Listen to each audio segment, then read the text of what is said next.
पत्नी को खुश रखने के आसान तरीके।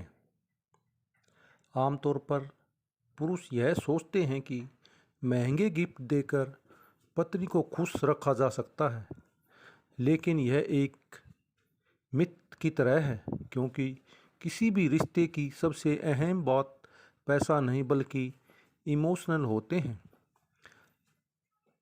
ऐसे कुछ तरीके हैं जिनसे आपको पत्नी से इमोशनली ज़्यादा कनेक्ट होने और उन्हें खुश रख हैप्पी मैरिड लाइफ जीने की मदद मिलेगी।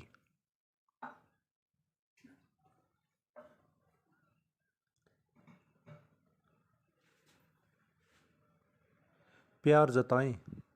आप डायमंड रिंग की जगह सिर्फ एक गुलाब की कली दे देंगे तो आपकी पत्नी ज़्यादा खुश रहेगी, क्योंकि किसी भी रिश्ते के लिए सबसे ज़्यादा ज़रूरी है प्यार जताना। प्यार और फीलिंग जाहिर करते रहेंगे तो पत्नी आपसे इमोशनली ज़्यादा कनेक्ट होगी और उनमें यह भावना नहीं आएगी कि आप उन्हें प्यार नहीं करते। समय दें। माना आपके ऑफिस के कारण काफ़ी बिजी शेड्यूल हो जाता है, लेकिन यह न भूलें कि जितना ज़रूरी काम है उससे ज़्यादा ज़रूरी आपका रिश्ता है। अपनी पत्नी को समय दें, उनके साथ क्वालिटी टाइम स्पेंड करें, उन्हें यह एहसास कराएं कि आप उनके साथ हैं। समय न देने पर पत्नी अकेला महसूस करती है, जो उनमें नेगेटिव फीलिंग बढ़ाता है।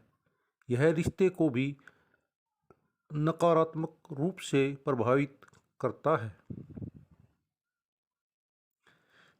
बात करें। चाहे आपकी पत्नी हाउस वाइफ हो या फिर वर्किंग वाइफ, यह सुनिश्चित करें कि आप उनसे रोज़ बात ज़रूर करें, चाहे डिनर टेबल पर या फिर सोने से पहले। पत्नी से उनके दिन के बारे में ज़रूर पूछें और फिर अपने दिन के बारे में भी बताएं। इससे और पत्नी यह फील कर पाती है कि उनकी ज़िंदगी में क्या हो रहा है, आपको इसकी भी फिक्र है। हमेशा हाँ न कहें। आपने ऐसे कई मजाक सुने होंगे कि पत्नी को हाँ कहते जाओ तो वह खुश रहती है, लेकिन असलियत इससे परे है। दरअसल पति का हमेशा हाँ कहने पर यह भावना आती है कि वह चीज़ों पर ध्यान नहीं दे रहा या फिर उसे फिक्र नहीं है।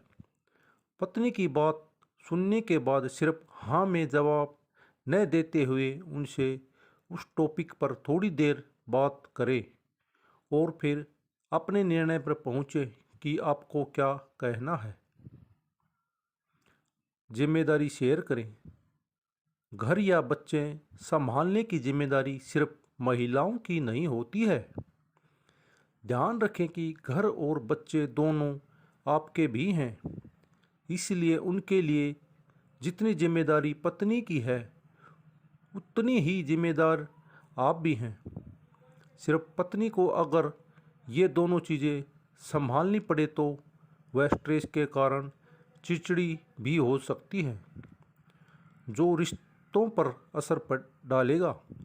इसलिए बेहतर होगा कि आप इन चीज़ों में उनके साथ रिस्पॉन्सिबिलिटी शेयर करें। कुकिंग सिर्फ महिलाओं के लिए नहीं। खाना बनाने का काम सिर्फ पत्नी ही क्यों करे, आप भी कुकिंग करें। अगर अच्छे से कुकिंग नहीं भी आती है तो किचन में पत्नी का हाथ बटाएं और कुक करना सीखें। अपनी पत्नी को कोई डिश बनाकर सरप्राइज करें। यह उन्हें न सिर्फ रिलैक्स होने का मौका देगा, बल्कि उनके लिए आपकी केयर भी शो करेगा। थैंक यू कहें। जी हाँ, पत्नी को थैंक यू कहें। वह आपके लिए खाना बनाने से लेकर बच्चों को संभालने और आपके दिन को परफेक्ट बनाने की हर संभव कोशिश करती है, तो भला इसके लिए शुक्रिया क्यों न कहा जाए। इसका एक और फायदा यह होगा कि आपके बच्चे भी आपको देख अपनी माँ को थैंक यू कहना सीखेंगे, जो उन्हें उनके काम की वैल्यू को समझने में मदद करेगा। यह पत्नी की सेल्फ रिस्पेक्ट को भी बूस्ट देगा। सॉरी। सॉरी कहने को लेकर कुछ सावधानियां बरतने की ज़रूरत है। पहली सावधानी यह है कि बचने के लिए सॉरी न बोले। अपनी पत्नी इसे आसानी से भाप सकती है कि आप सॉरी सीरियसली बोल रहे हैं या फिर बात को आसानी से ख़त्म करने या फिर बचने के लिए। दूसरी सावधानी यह है कि सॉरी की जब ज़रूरत हो तब बोले।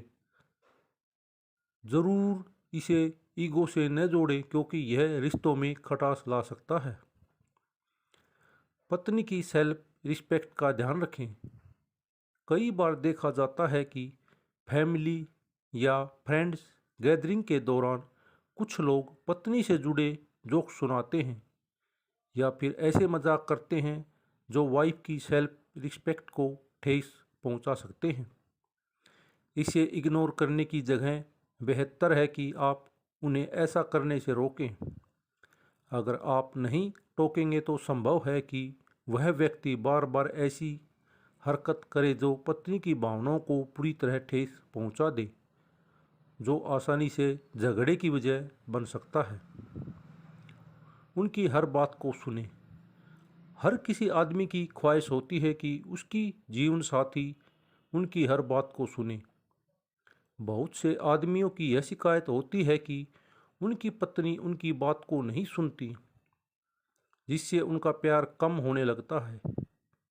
इसलिए जितना भी हो, अपने पति को खुश रखने के लिए आप उसकी बातों को सुने और सुंदर या सा जवाब दें, जिससे आपके रिश्तों में खटास न आए।